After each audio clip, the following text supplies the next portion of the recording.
पूर्व क्रिकेटर कीर्ति आज़ाद का एक बयान आजकल सोशल मीडिया पर बड़ा वायरल हो रहा है। बयान ये है कि उन्होंने कार सेवकों को लेकर, जो भारतीय जनता पार्टी लगातार मुलायम सिंह यादव जो समाजवादी पार्टी के संस्थापक हैं, मुलायम सिंह यादव पर हमलावर रहती है कि उन्होंने कार सेवकों पर गोलियां चलाई थी राम मंदिर आंदोलन के दौरान। लेकिन उन्होंने सवाल उठाया कि अगर मुलायम सिंह यादव ने सेवकों पर गोली चलाई थी, उनके खिलाफ काम किया था, तो उनको आखिर प्रधानमंत्री नरेंद्र मोदी या भारतीय जनता पार्टी की सरकार ने पद्म विभूषण क्यों दिया है। राजीव प्रताप सैनी हमारे साथ इस विश्लेषण के लिए तैयार है। राजीव जी, कीर्ति आज़ाद के बयान को किस तरह देखते हैं? एक तरफ तो मुलायम सिंह पर मुलायम सिंह का बीजेपी कह के वार करती रही और 1989 से आज तक मुलायम सिंह को यादव को कार सेवकों पर गोली चलाने का कसूर मानती रही, लगातार हमला करती रही, मुलायम सिंह कहा जाता रहा। आज भी जब मुलायम सिंह यादव इस दुनिया में नहीं है तब भी भारतीय जनता पार्टी हमलावर रहती है, अखिलेश यादव पर हमलावर रहती है। लेकिन कीर्ति आज़ाद का बयान तो सही है कि आप उनको मुलायम सिंह कार सेवकों का हत्यारा कह रहे हैं और दूसरी तरफ पद्म विभूषण दे रहे हैं, क्यों? हाँ, ये बड़ा महत्वपूर्ण विषय है और कभी कभी मैं भी सोचता हूँ, मुझे भी पंच करता है कि अगर कोई मेरे माता पिता के बारे में इस तरह की बात करे तो मुझे उसका मजबूती से जवाब देना चाहिए। लेकिन मैंने नहीं देखा कि कभी अखिलेश यादव ने इतनी मजबूती से कभी इस बात का विरोध किया हो या प्रतिकार किया हो। हमेशा अभी अयोध्या में राम तीर्थ से चंदा चोरी का मामला बहुत चर्चित है, बिल्कुल हाईलाइट है, पूरी दुनिया में चर्चित है और वहाँ चोरी हुई भी है, चंदे भी है, कुछ लोग पकड़ा भी गया है। ये अलग विषय है कि वो कितनी चोरी हुई है और पुलिस कौन और लोग शामिल थे, कौन लोग और शामिल है, आरोप है। लेकिन इस मामले में भी अखिलेश यादव को जिस तरह से बैक फुट पे लाने की कोशिश की और भारतीय जनता पार्टी की सेकेंड लाइन की जो टीम है वो जिस तरह से हमलावर होती है और कहती है कि, और खुद टीनू यादव से भी कनेक्शन जोड़ते हैं अखिलेश यादव। मुख्यमंत्री योगी दी का भी खुद बयान आया है कि कम से कम समाजवादी पार्टी, कांग्रेस और जिन लोगों ने कार सेवकों पर गोली चलवाई उन्हें अयोध्या में राम मंदिर के विषय में बोलने का कोई हक नहीं है। अब प्रश्न यह है कि जब भारतीय जनता पार्टी का ये घोषित एजेंडा है कि साहब बाबरी मस्जिद बचाने के लिए मुलायम सिंह जी ने कार सेवकों को मरवाया था, गोली चलाई थी। हालांकि उस समय के नौकरशाह जो थे नपेंद्र मिश्र, आज की तारीख में वो ट्रस्ट में है, मोदी की नाक का बाल है, उनके प्रमुख वो रहे, प्रमुख उनके चीफ सेक्रेटरी रहे। और अभी इसमें राम जन्मभूमि का जो ट्रस्ट है इसमें मुख्य कर्ता धरता है। लेकिन चलिए नौकरशाहों की बात छोड़ दो, नौकरशाह तो जिसकी सरकार में रहते हैं उसका हुक्म बजाना उनकी मजबूरी है। लेकिन अल्टीमेटली राजनीतिक रूप से देखा जाए तो वो निर्णय मुलायम सिंह का था। लेकिन जो कीर्ति आज़ाद ने आज विषय उठाया है, इस मुद्दे पे कभी किसी न समाजवादी पार्टी के नेता का बयान आता, ना अखिलेश यादव का बयान आता, ना राम गोपाल का बयान आता, ना शिवपाल जी का बयान आता। भाई अगर आप मुलायम सिंह जी को इतना बड़ा अपराधी मानते हैं कि उन्होंने कार सेवकों पर गोली चलाई है, तो मुझे हैरत इस बात की है कि अखिलेश यादव किस मुंह से पद्म भूषण अवार्ड लेने के लिए राष्ट्रपति भवन में चले गए, भारतीय जनता पार्टी सरकार का दिया हुआ। उन्हें तो ठुकरा देना चाहिए था। अगर उसके बाद भी भारतीय जनता पार्टी और सरकार के में बैठे लोगों की भाषा मुलायम सिंह जी के प्रति नहीं बदलती है तो उन्हें तो उस पद्म भूषण को सम्मान के साथ वापस कर देना चाहिए सरकार को। कीर्ति आज़ाद ने जो कहा, क्या समाजवादी पार्टी को डिफाइन नहीं करना चाहिए जब उन्हें पद्म विभूषण मिला उसके बाद कि अगर मुलायम सिंह यादव जी ने कार सेवकों को गोली चलाई, वो उसके दोषी थे, उसके आरोपी थे, तो आपने भारतीय जनता पार्टी की सरकार ने पद्म विभूषण क्यों दिया? तब भी बाद में भी डिफाइन कर सकते थे समाजवादी पार्टी। ये बात तो अगर समाजवादी पार्टी प्रेस कॉन्फ्रेंस करके, जिस दिन ये बयान आया, मुख्यमंत्री का बयान है, भारतीय जनता पार्टी के कई नेताओं के बयान है, उसी दिन प्रेस कॉन्फ्रेंस करके समाजवादी पार्टी का एक छुटभैया नेता भी लखनऊ में बैठ के कह देता कि अगर मुलायम सिंह जी इस बात के अपराधी थे कि उन्होंने कार सेवकों पर गोली चलाई तो आपने उन्हें पद्म भूषण क्यों दिया, तो भारतीय जनता पार्टी बैकफुट पर चली जाती। लेकिन कभी काउंटर कर ही नहीं पाते, समझ में नहीं आता कि आखिर विषय क्या है। बल्कि जबकि आम आदमी पार्टी के सांसद संजय सिंह भी कई बार कह चुके हैं कि जिसके आदेश पर गोली चली वो नपेंद्र मिश्रा, वो खुद प्रधानमंत्री मोदी जी का चाहता है, ट्रस्ट में भी है और पीएमओ में भी वो काम कर चुके हैं। तो समाजवादी पार्टी क्यों नहीं करनी सकती? अखिलेश यादव को तो इस पर फ्रंट फुट पर खेलना चाहिए, फ्रंट फुट पे खेलना चाहिए। भारतीय जनता पार्टी तो बैक फुट पे चली जाती, लेकिन वो फ्रंट छोड़िए, वो तो मुंह घुमा लेते हैं इस आरोप को सुनकर। कभी आज तक हमने जिक्र नहीं सुना कि साहब आप क्यों कहते हैं।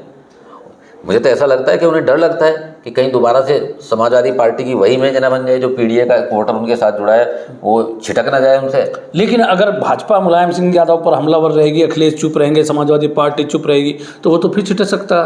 भाई अगर चुप रहना तो स्वीकृति है। भाजपा को लगता है कि अगर वो मुलायम सिंह और उनकी पार्टी को कार सेवकों का हत्यारा घोषित करके प्रचारित करेगी और चुनाव तक इस मामले को उठाए रखेगी, चुनाव में भी हमेशा कहते हैं इस बात को, तो हिंदू वोट तो कंसोलिडेट होगा ना भारतीय जनता पार्टी के साथ। भारतीय जनता पार्टी का तो सबसे प्रिय मुद्दा है, वो चाहती है कि समाजवादी पार्टी केवल मुस्लिम फेस रहे, उसके साथ बैकवर्ड ना जुड़े, उसके साथ पिछड़ा ना जुड़े, उसके पास अगड़ा ना जुड़े, ब्राह्मण ना जुड़े, तागुड़ ना जुड़े। भारतीय जनता पार्टी तो चाहती है। तो फिर किस तरह देखते हैं? क्यों कीर्ति आज़ाद भी बोल लेते हैं, संजय सिंह भी बोल लेते हैं, लेकिन समाजवादी पार्टी चुप है। तो समाजवादी पार्टी क्यों चुप है, ये तो एक बहुत रहस्यवादी बात है। इसको तो या तो समाजवादी पार्टी के नेता बता सकते हैं कि आखिर क्या कौन सी पूंछ दबी हुई है उनकी भाई। अच्छा राजीव भाई, अखिलेश यादव प्रधानमंत्री मोदी और अमित शाह पर कम टारगेट करते हैं, योगी आदित्यनाथ पर और दोनों डिप्टी सीएम केशव प्रसाद मौर्य और ब्रजेश पाठक पर ज़्यादा हमलावर रहते हैं। हाँ। इसके पीछे क्या है, आप समझाने की कोशिश करेंगे हमारे दर्शकों को? समय समय पर गोमती रिवर फ्रंट को लेकर चर्चा उठती रहती है। जब भी अभी ओम प्रकाश राजभर ने भी एक ट्वीट किया, उसको जिक्र किया। जब भी अखिलेश यादव थोड़ा फ्रंट फुट पर आकर खेलते हैं तो गोमती रिवर फ्रंट की फाइल खुलने की बात हो जाती है। अब पता नहीं वो फाइल खुली है या इनको डराया जाता है अखिलेश यादव को बार बार।